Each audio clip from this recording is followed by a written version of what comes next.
Notebook on the desk and write down what I say.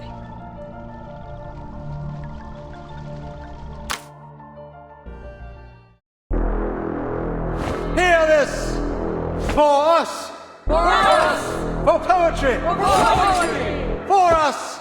For us! For free will! For free will! For us! For us! For literature! Literature!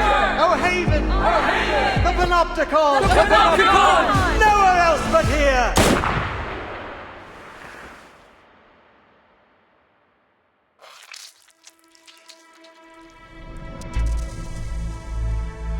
Doris, that blind writer? 3 days ago, she asked me for directions to Comala prison. Prison? This is an experimental facility. Soon you'll see just what that means. Jailer, who is the ruler of this prison? According to the agreement, the Idealist and I represent the two factions of La Sociedad. In light of his possible assassination, the Congress will now be chaired by me.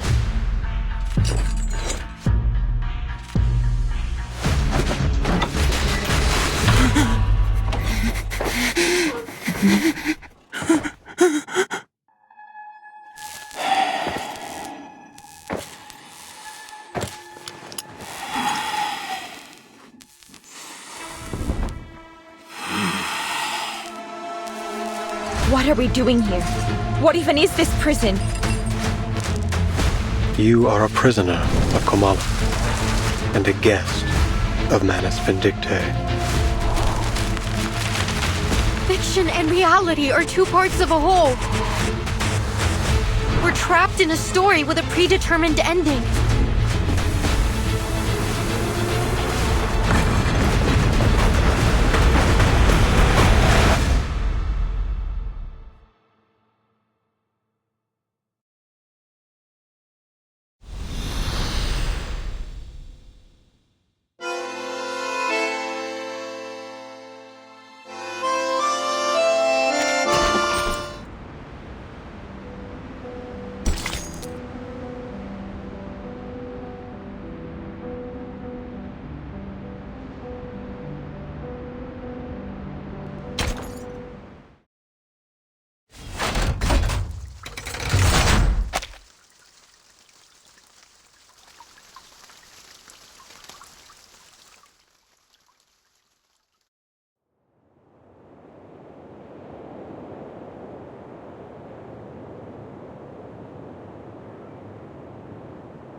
Hace algunos años, trabajé como guardabosques en un campamento en Cuernavaca. Allí conocí a un poeta surrealista mexicano. Estaba especialmente agradecido de que estuviera ahí. Unos animales habían entrado al campamento y los ahuyenté por él. No fue gran cosa, en realidad. Como muestra de agradecimiento, me explicó esta extraña historia. Una que ocurrió en un pueblo del desierto de Sonora, llamado Amalfitano, en 1975. La gente ahí seguía una creencia muy poco ortodoxa, que giraba en torno al dado de Babilonia. Un día, una investigadora con una maleta llegó al pueblo. Vino a estudiar sus costumbres locales, una razón nada sorprendente para que una intelectual erudita apareciera en un remoto asentamiento del desierto.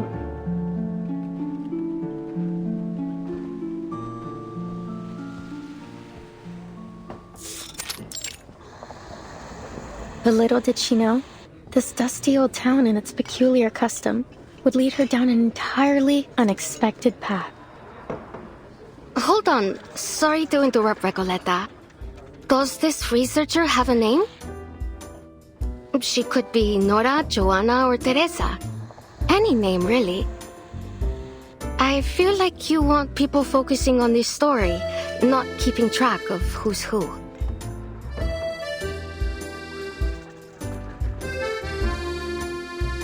Thank you for your advice. But she isn't a Nora, or a Joanna, or a Teresa. She's just herself. A paracausality researcher. You see that look? She's halfway to eating you alive. Face it, Maria. She wouldn't be the loca we know if she listened to anyone. Ah, alright. So you didn't like the opening. Fine. I'll come up with something new. Maybe I'll start with a bit of exposition on the Die of Babylon, beginning with its origins, as a secret relic created by an Aztec priest, imprisoned by the conquistadores.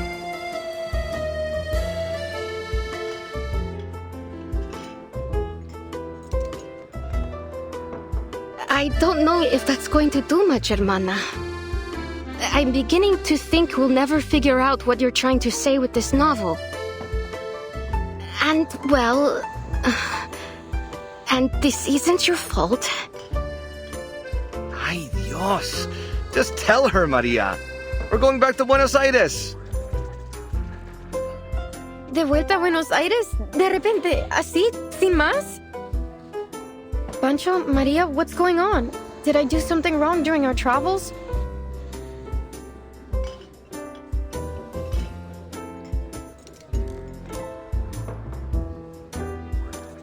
Ah, see.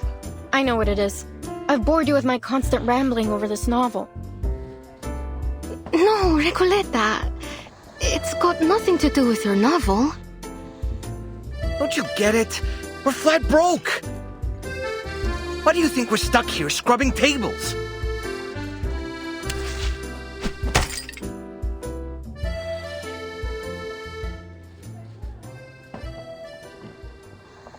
Because we can't pay for all the mate we've been drinking. That wasn't a question, Regoleta. We've crossed the continent, crashed the readings of all those prestigious poets, and leave the way a real artist should. And, I admit it, it's been just as amazing as you promised. But we can't go on living like this. You know that we both care about you, and we believe in your novel too. I'd be lying if I said this journey meant nothing to me. Getting to ride around the continent on a motorcycle like Che Guevara himself? I never could have imagined I'd get the chance to go on an adventure like this. We got to live the dream. A real dream. Except for those days when the motorcycle broke down. Though that was a real tribute to Che's journey too. Don't tease, Pancho. Recoleta, since you invited us to join the Visceral Realists, we've both found amazing new ways to channel our inner poetry. Even though I still don't understand what in the world you're trying to say with your novel, or for that matter, what visceral realism actually is. Maria, Pancho.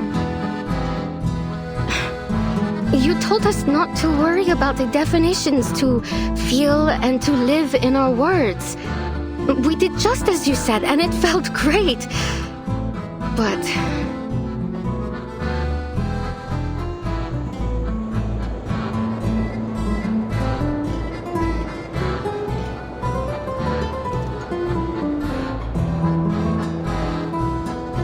ahora el frío del invierno se instala.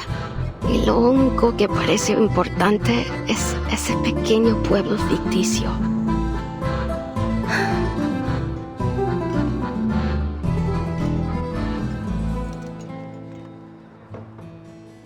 I appreciate your honesty, amigos. I was worried the problem was much worse than all that. Winter here isn't as dreadful as you think, and I know just the place to keep us warm.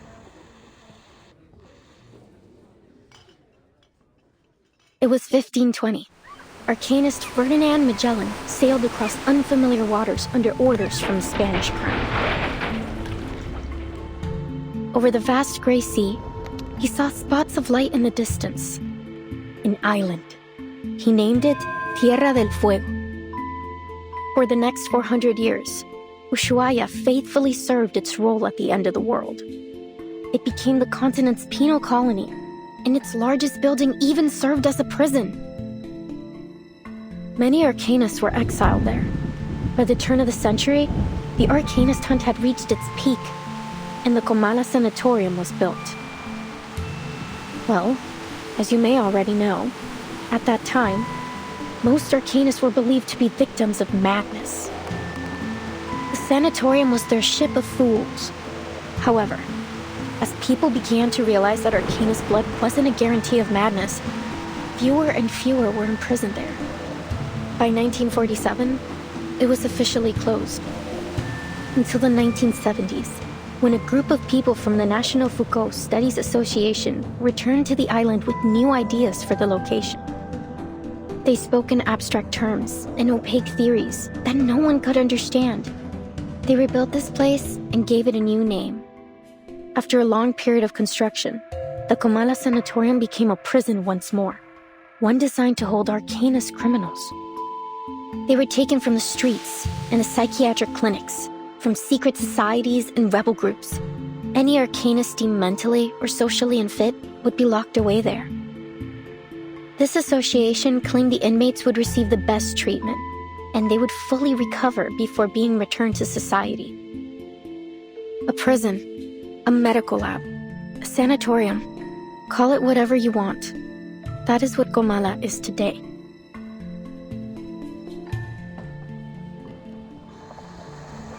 And we could spend the whole winter there. It'd probably be the easiest winter we've ever had. All that it requires is a little bit of acting. It won't be hard to pass ourselves off as a bunch of unstable crackpots.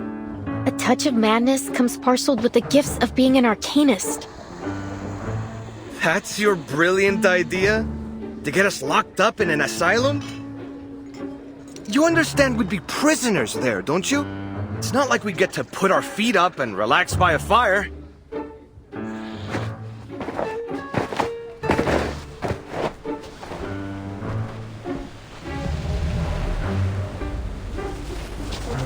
You want to go to jail? Well, see that man over there? Go greet him with a punch to the jaw, then you'll be set for the whole winter. It sounds like a good idea. Recoleta, please. We're not messing with the Gendarmeria. We're going to my Aunt Julia's. She said she could take us in at her vineyard up north near the capital. But with harvest season, they could use all the help they can get. We'll return to Ushuaia next year. Or when the winter has passed. It'll still be great.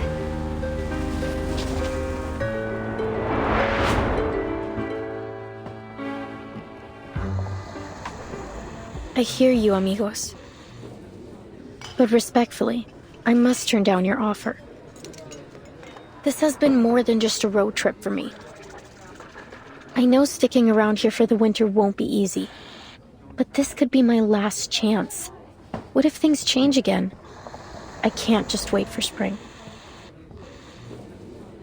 Recoleta. What did I tell you, Maria? She never listens.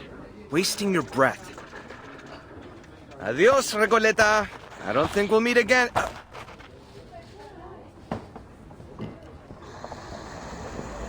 Mierda! Los gendarmes are looking straight at us! What?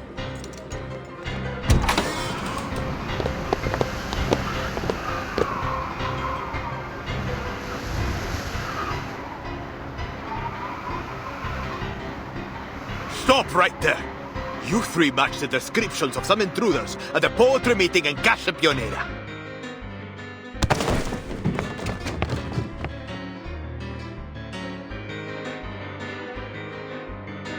Just when I thought things couldn't get any worse.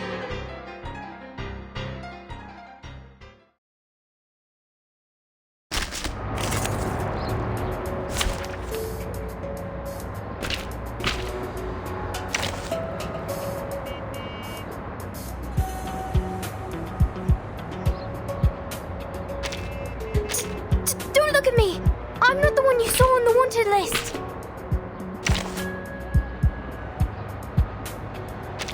Oh, are we heading to a seminar?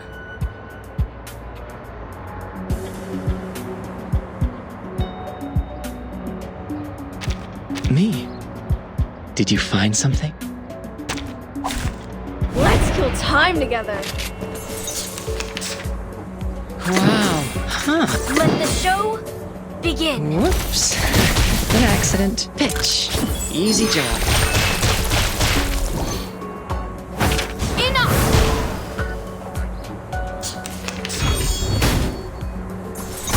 Ow! I'm losing my patience.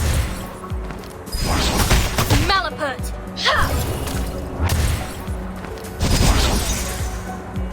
Wow. Sterilize. Don't worry. Let's have a cup of tea.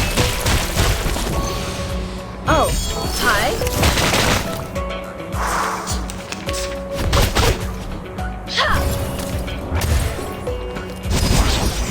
Hey. My apologies. You Freaking will dumb beat me. Huh. Let the Wear gloves. Please live up to my expectations, colleagues. Freaking dumbass. Toes.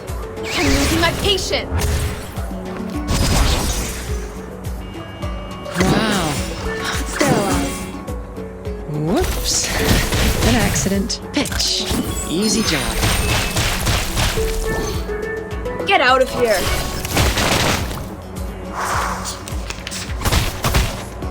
Freaking dumbass. Wear gloves. Sterilize. Oh, hi.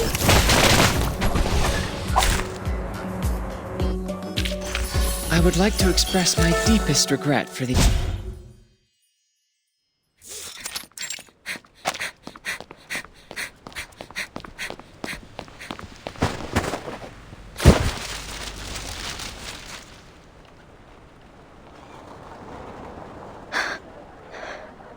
Gracias a Dios.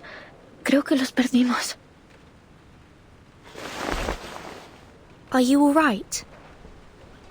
Ah, gracias. Better to kiss the ground than kiss the gendarme's boots, if one must choose. Wait a second. Doris, is that you? Funny how life moves in circles and puts an old friend in my path. How have you been? Are you paying another visit to Comala? Doris.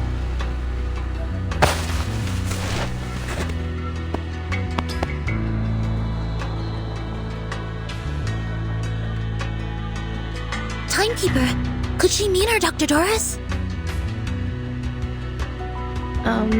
Was I mistaken?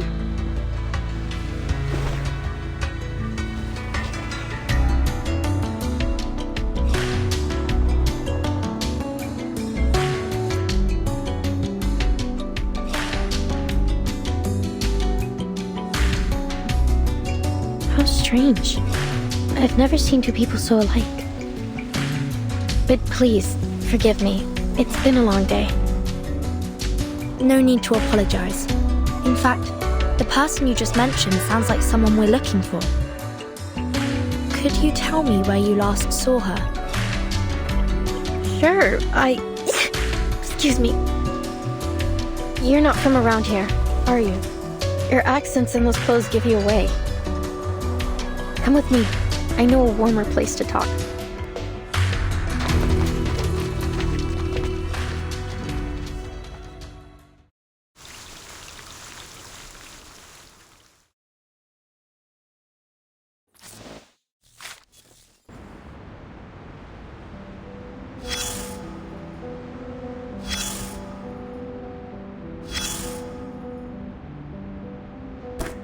Outing canceled?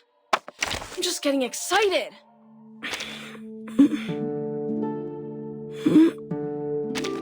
Oh, I just passed out. Nice to see you here. Take the notebook on the desk and write down what I say.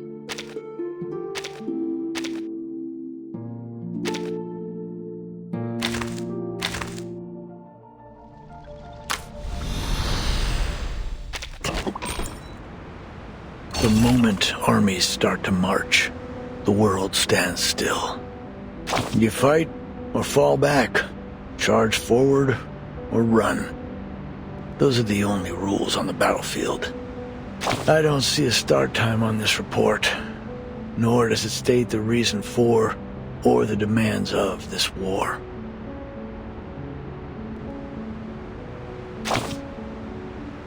Ah, a literary war.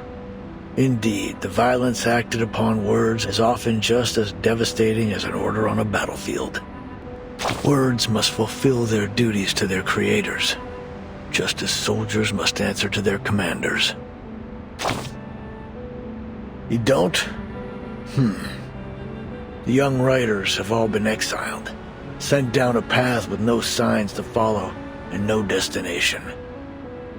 In dark days of bloody conflict, soldiers often find comfort in scriptures and verses, or in letters from their loved ones.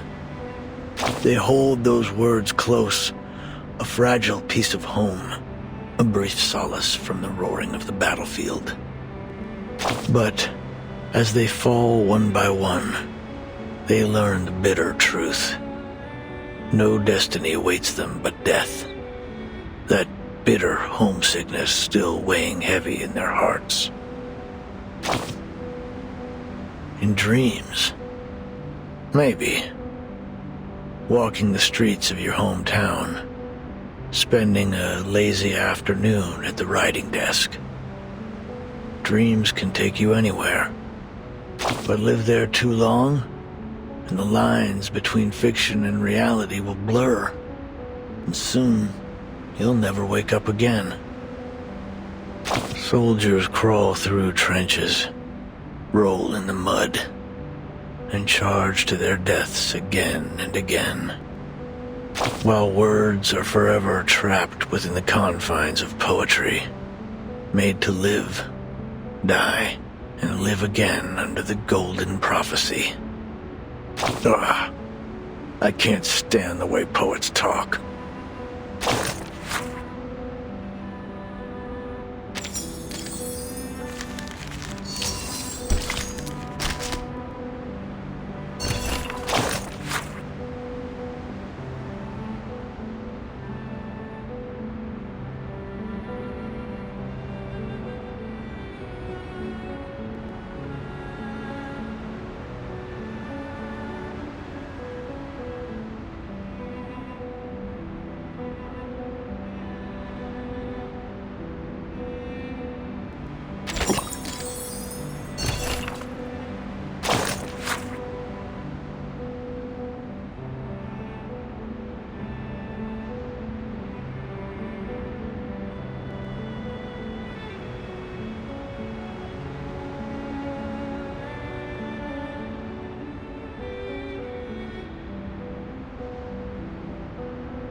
According to these news reports from Ushuaia, there was an arcane attack on the pier about a week ago.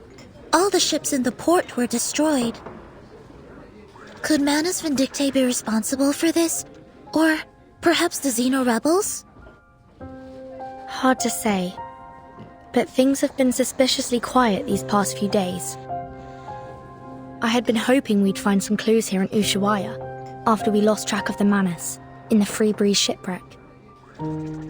They would have gone to ground somewhere remote and off the radar. Indeed, it's possible they've already left Ushuaia.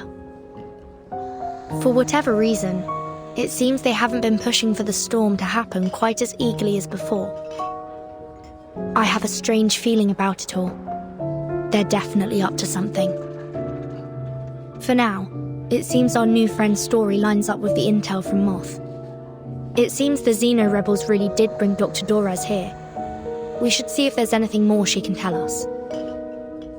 Timekeeper. The Foundation doesn't have any intelligence on Tierra del Fuego. If the Manus really are here, then we'll be on our own. The closest Foundation branch is in Buenos Aires, 3,200 kilometers away.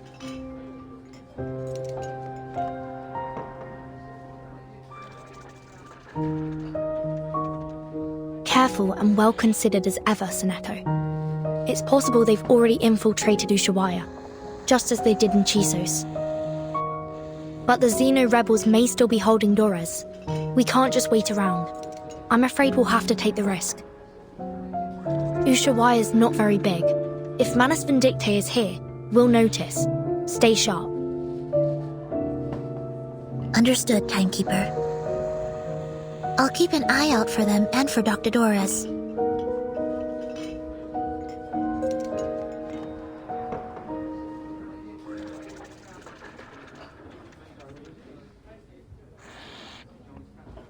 My friends. They're really gone.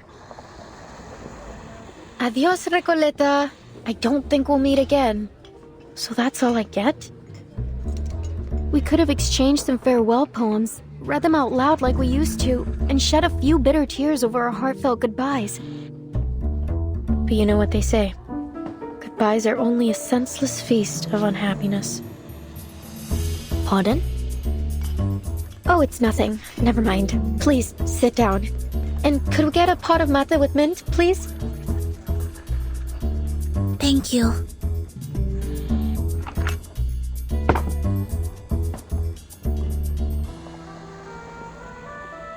So you're looking for Doris?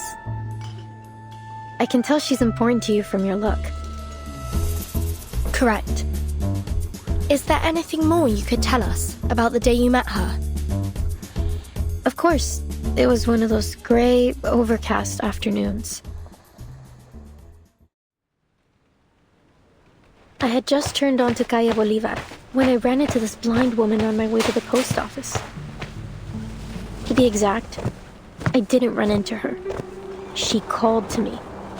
It felt like a sacred moment in time, like something unworldly. I just stood there, frozen, as she walked up and fixed a loose thread on my sweater. I stared at her until my fingers went numb, and the letter almost slipped out of my hand. Miss, could you tell me what's in that direction? I followed her hand as she pointed forward. Strangely, even though I could see she was blind, I had a feeling that she knew exactly where she was pointing and where she intended to go. That's the way to Comala Prison, Señora. Is that where you're headed? I could walk you there if you'd like. Thank you, Miss. But I think I've found my way. She held a typewriter. How ironic that God would give her, at once, both books and night. I am Recoleta. What may I call you, miss?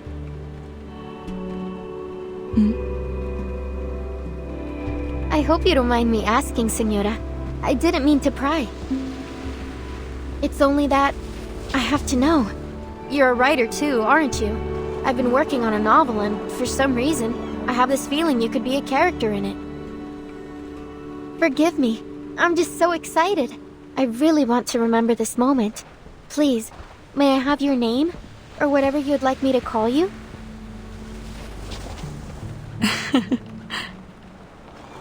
I don't think I'll ever forget her smile. It was soft, kind, almost merciful. And oddly, it felt so ancient. No offense taken. Miss Recoleta. But first, I have a question for you. What does literature mean to you? Sorry? What a question it was. I wasn't expecting anything like it. You're a writer, are you not? And one, I sense, with purpose. Tell me, where does such powerful motivation come from? Actually, well, I'm not sure, Senora. I have my pursuits and questions, but literature is neither the goal nor the answer to them. Literature is, well, it's just literature. I suppose if I had to define it, I'd say it's a tool. A kindling for fire, or a lens to see through. A means to explore and raise questions from different angles and express our perspectives. And what an interesting perspective you've expressed. I see. But how does literature make you feel? As though I'm a kid looking through a kaleidoscope for the first time.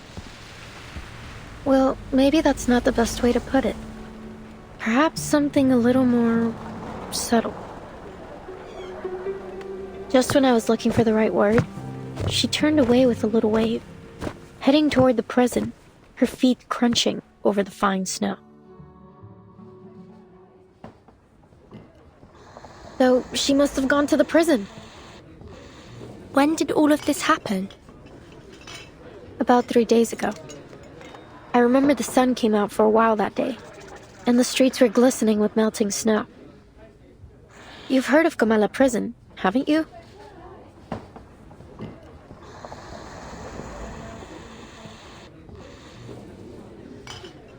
"3 days ago? Then we may be able to catch up with her there, Timekeeper." You're right. We need to get there as soon as we can. Whoa, amazing. So decisive, assertive, a true show of character. You must be the very archetype of a charismatic leader. What's left to say? Whenever the protagonist has what they want fall into their laps, we're all quick to complain about lazy writers using Deus Ex Machina to keep the story together. So let's not dwell on it.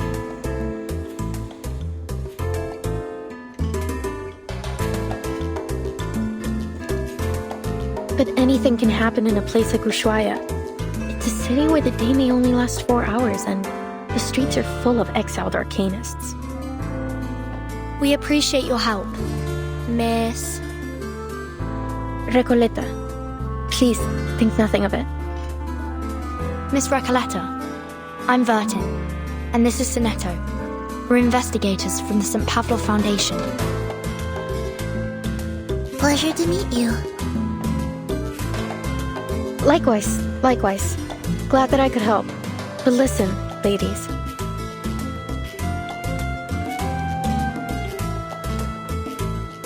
Everything happens for a reason, and now it's becoming clear.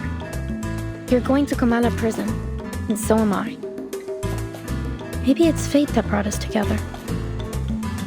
What's your business there? If you don't mind our asking. Oh, it's a writer's mission. But anyway, we're friends now. If you're going to Comala, you'll need someone who knows the way.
Behold, Comala Prison.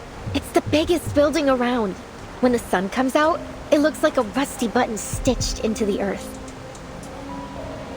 Everyone tries not to pay attention to it, but it's undoubtedly one of the most important places in town. This way. Careful. We're heading uphill. Oops!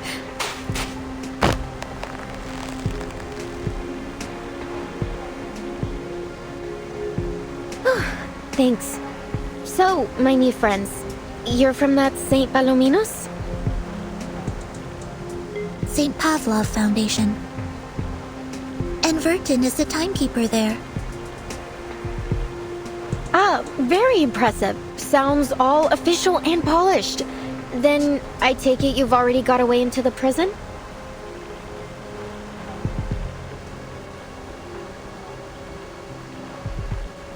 I'll draft a letter to headquarters right away. Once they approve it, they'll notify the local branch in Buenos Aires. From there, they'll need to inform the Argentine government, who will then issue us a permit. Excellent. Looks like our bureaucrats still have some worth. No offense intended, of course. Since we're pressed for time, I believe we can ask that headquarters give high priority to our request. If all goes well, we should have the permit in about a month. Ah, how expedient of them. But you know what? Maybe we shouldn't bother all those hard-working government officials with these trifling matters after all.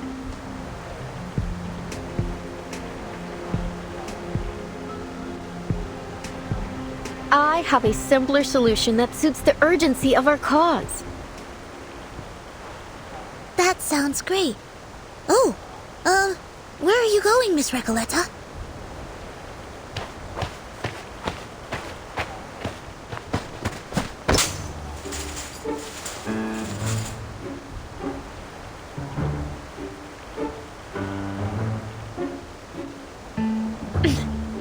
To the other side of the wall, of course. From Guadalajara to Ushuaia. There has yet to be a wall that could stop me. Come on, ladies of the Foundation. Soneto, take my hand.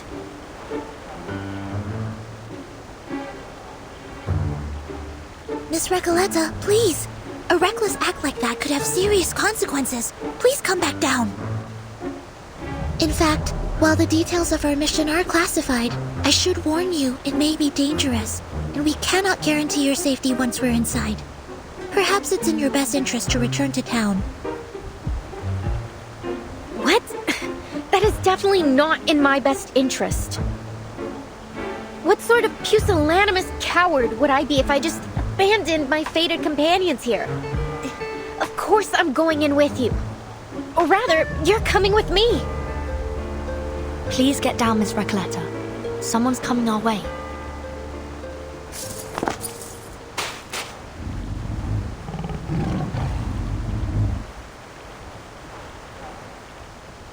Stop right there. What do you think you're doing?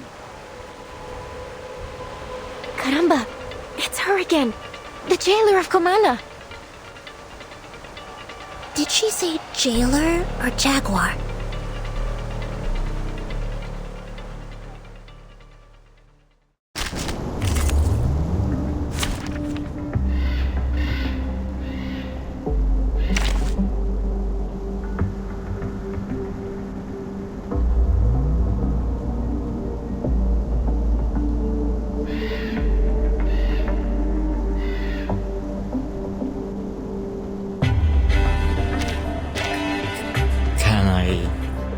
Not go?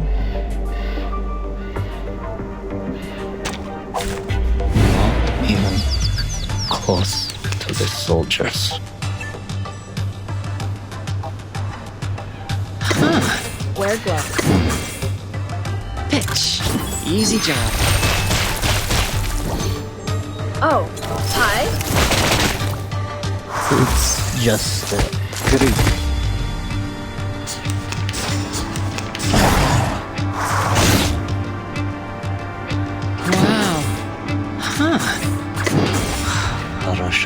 Don't worry. Let's have a cup of tea. Whoops. an accident. Distance lens. Socialize.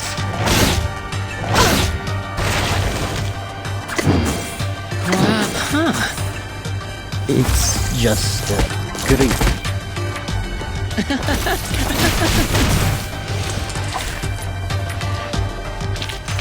I would like to express my deepest regret for the accidents.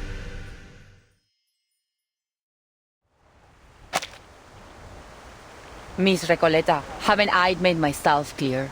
I don't want to see you here again. Jailer, we meet again. What a delightful encounter on such a...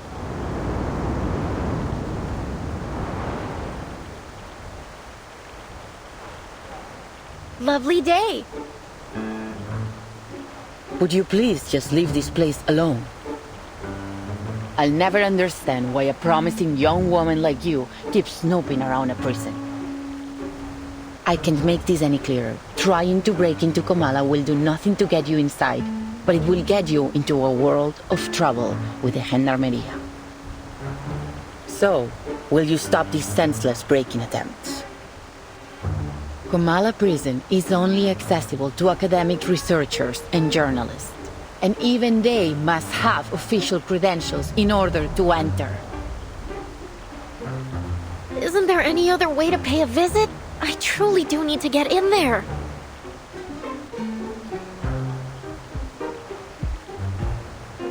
Sorry to interrupt, but did you just say official credentials? Yes, you heard me right. And you are? I'm the timekeeper of the St. Pavlov Foundation. My assistant and I are here to visit Comala Prison on official orders from the Foundation. Here, this is my ID.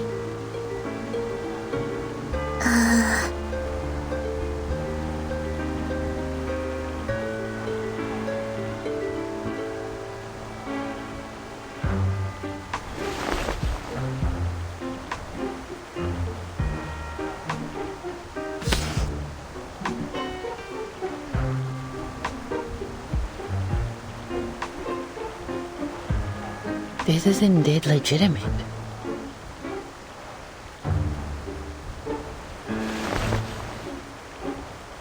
Welcome to Comala Prison. Apologies for my earlier behavior. It's been a while since we've had any official visitors.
Día tras día, La investigadora de paracausalidad se escondía en la naturaleza fuera del pueblo de Amalfitano, estudiando los datos que había recolectado.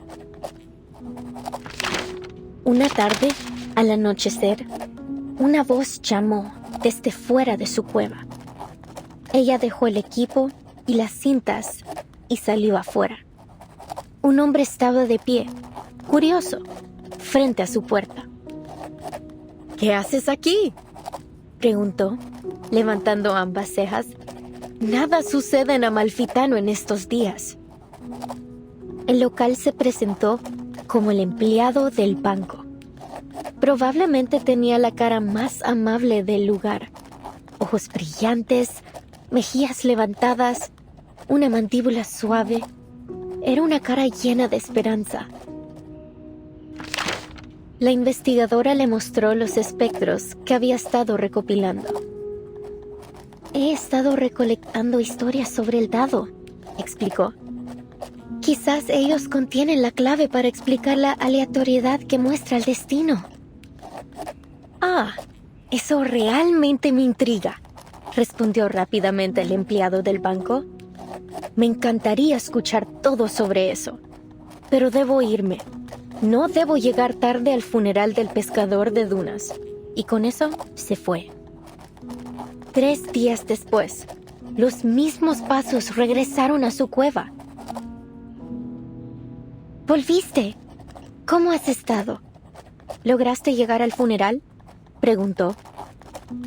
No tengo idea de lo que estás hablando, respondió de manera cortante. No soy el hombre que crees que soy. Su rostro estaba agotado y demacrado, sus ojos hundidos profundamente en huecos vacíos. Era como si toda chispa de vida le hubiera sido arrancada, dejándolo solo con una cáscara vacía. La investigadora insistió que no se había equivocado. Conozco a las personas por su naturaleza más profunda, hasta la sincronización de sus espectros. Nunca me he equivocado antes. Lo que tú digas, el hombre murmuró de manera áspera. No entiendo nada de tus ideas tan elevadas. Solo déjame ir. Ha sido un largo día de pesca y lo único que quiero ahora es desplomarme en mi cama tambaleante. Se alejó con pasos que sonaban exactamente como los del empleado del banco.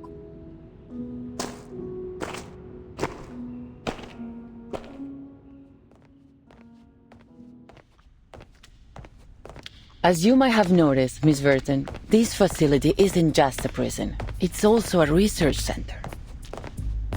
Its full name is the Panopticon of Comala. It was established by the Foucault Association in 1975. We've hosted workshops, academic sessions, and even lectures about the Panopticon. You may even have seen some reports about it. Experts of psychoanalysis and scholars from various fields have come here to exchange ideas and seek collaboration in their studies. In many ways, the Panopticon is unlike any other prison you've seen before. I see. No wonder Miss Recoleta has gone to such lengths to become a part of it. Actually, my assistant and I are here to inquire about a prisoner named Doris. Does that name sound familiar?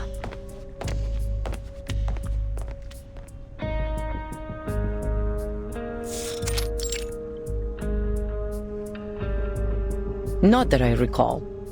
Could she have used a different name? What does she look like? She'd have arrived here about 3 days ago. It's also possible that she came as a visitor, not a prisoner. She's a blind woman who always carries an old typewriter. She used to be a doctor at the Sao Paulo Veterans Residence in Brazil. And on the subject of different names, she once wrote for Atu, under the name Erd. I don't think I've seen anyone fit in that description. And as I said, we haven't had any visitors in some time. Certainly not in the last 3 days. But I did see her. I saw her walking towards Comala prison. Someone must have mixed up their memories. Simply put, I don't recall seeing anyone by that name or with that description here. I see. Thank you, miss. Perhaps we made a mistake.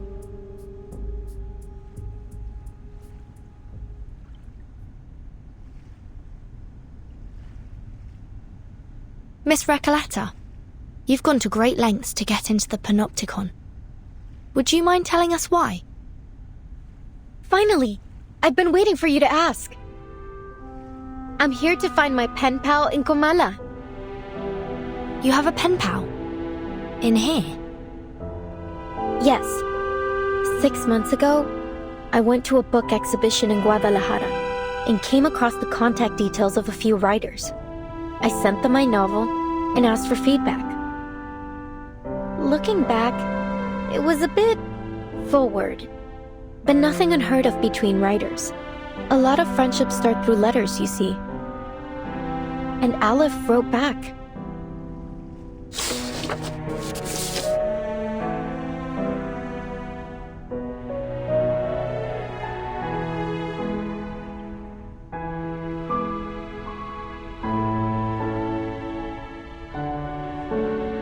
And how much do you know about this pen pal of yours? Oh, well, he calls himself Aleph, which is a grammatically masculine word, so... So you assume Aleph is a man?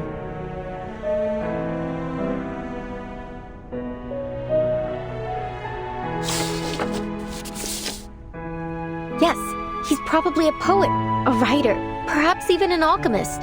He's one of the brightest people I know. There's never been a question that he couldn't answer.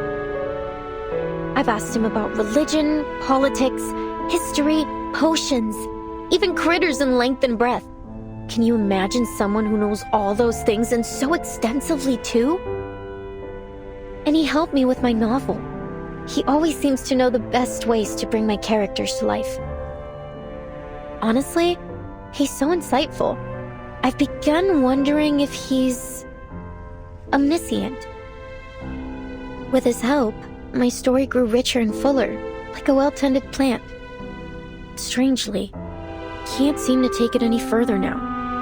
It's as if the roots have been sapped of their strength. I couldn't understand why, so I resolved that I would see him in person to find out. Again with this story about your uncanny pen pal, I've already told you 1,000 times. It's all very moving, but it still doesn't justify your actions. Writers experience mental blocks all the time, yet you don't see them trying to break into a prison over it. She does have a point. Please, Burden, jailer, have a little mercy, will you? Hold on. I've been meaning to ask. Why are you only calling her jailer? Don't you know her name? Or do you just prefer addressing people by their occupation? Oh, about that.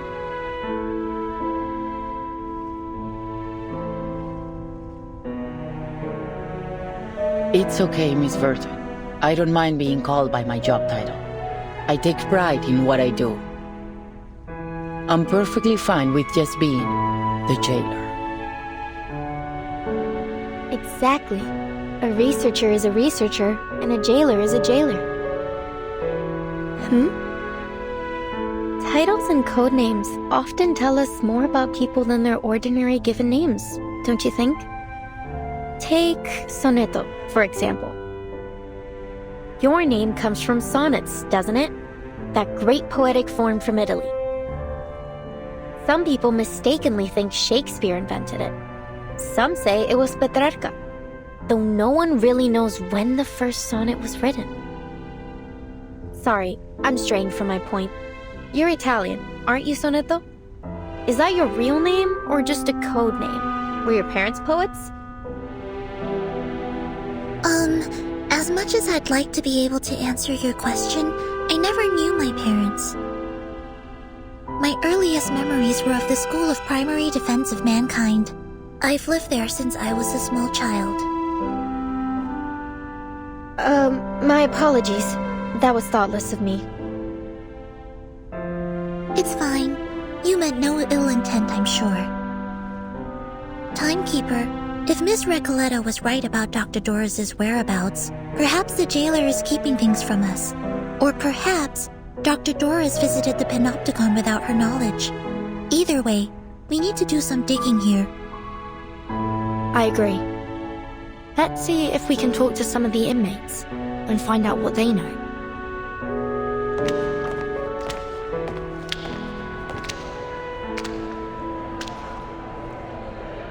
Ladies, we're about to enter the main hall of the Panopticon. This is one of the places where the inmates spend their recreation time. At this hour, they are supposed to be in their cells. But what's all that noise?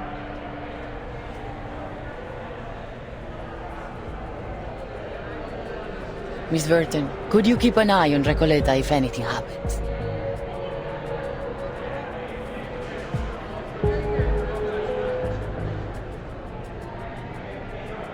Certainly. What do you take me for? I'm not going to run away.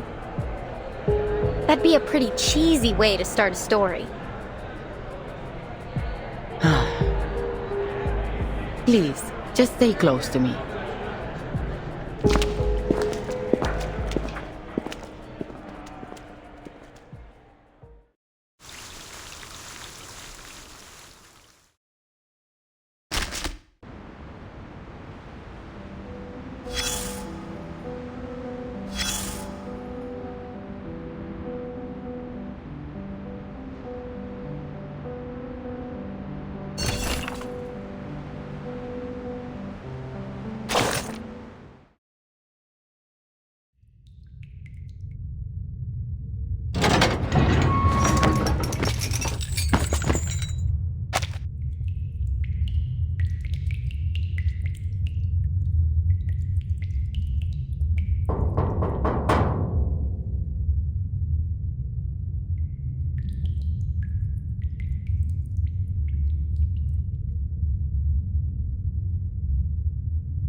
La Sociedad de Poetas de las Américas?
Pardon the interruption, but might I ask?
I've come to learn the name of this land.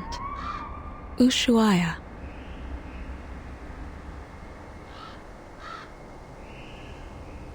As we walked, I could feel her gaze upon me. Steady, yet never intrusive.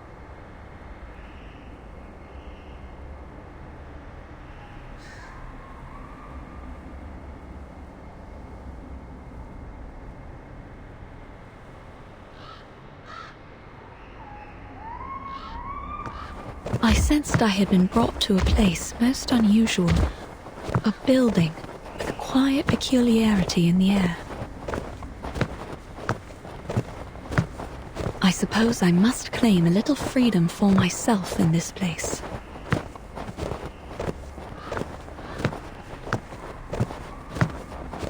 I'm sorry for your undue trouble, my diligent friends.